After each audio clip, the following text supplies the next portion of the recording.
हे प्रकरण असं आहे की हे सप्टेंबरमध्ये बिळूरला एक प्रवचन केलेले, त्याच्यामध्ये कर्नाटकात लिंगायत समाज तोडणारे काही लोकांच्या बाबतीत थोडासा एक मी कडक टिप्पणी केली होती.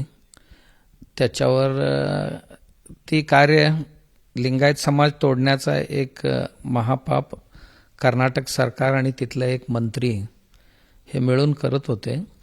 म्हणून मी त्यांना खडसावलेलं होतं की असं कुठलंही समाज तोडण्याचं काम करू नये आणि अप्रत्यक्षपणे हिंदू धर्म तोडण्याचंच काम ते करत होते.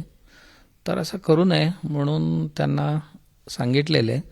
त्यावर ते आकसापोटी म्हणजे कुठल्याही काही घटना घडलेली नसताना तो मंत्री आणि कर्नाटक सरकार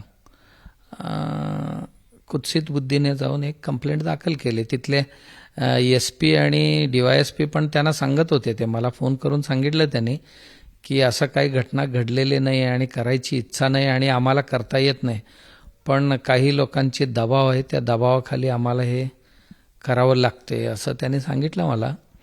आणि आम्ही 0 करून पाठवून देतो तुमच्याकडे आणि असं सांगितलेले होते. तसा एक खोडसाळपणाने केलेले हे कंप्लेंट आहे, दुसरं काही नाही. असं काही नाही आहे की धर्म तोडण्याचं काम करू नका किंवा कुठल्याही एक समाज तोडण्याचं काम करू नका. समाज जोडण्याकरता, धर्म सुरक्षित ठेवण्याकरता खूप मेहनत करावं लागते, परिश्रम करावं लागते, धर्माचरण करावं लागते. तोडायला काय अक्कल लागत नाही, काही हे करावं लागत नाही. म्हणून कुठलाही समाज तोडणं किंवा धर्म तोडणं हे चांगलं नाही आहे, हेच सांगायचं होतं, बाकी काय नाही. हा राजकारण आहे आणि कर्नाटकचा जो सरकार आहे आता, त्या सरकार जाणून बुजून असं करते, बाकी काही नाही. ABP माझा, उघडा डोळे बघा नीट.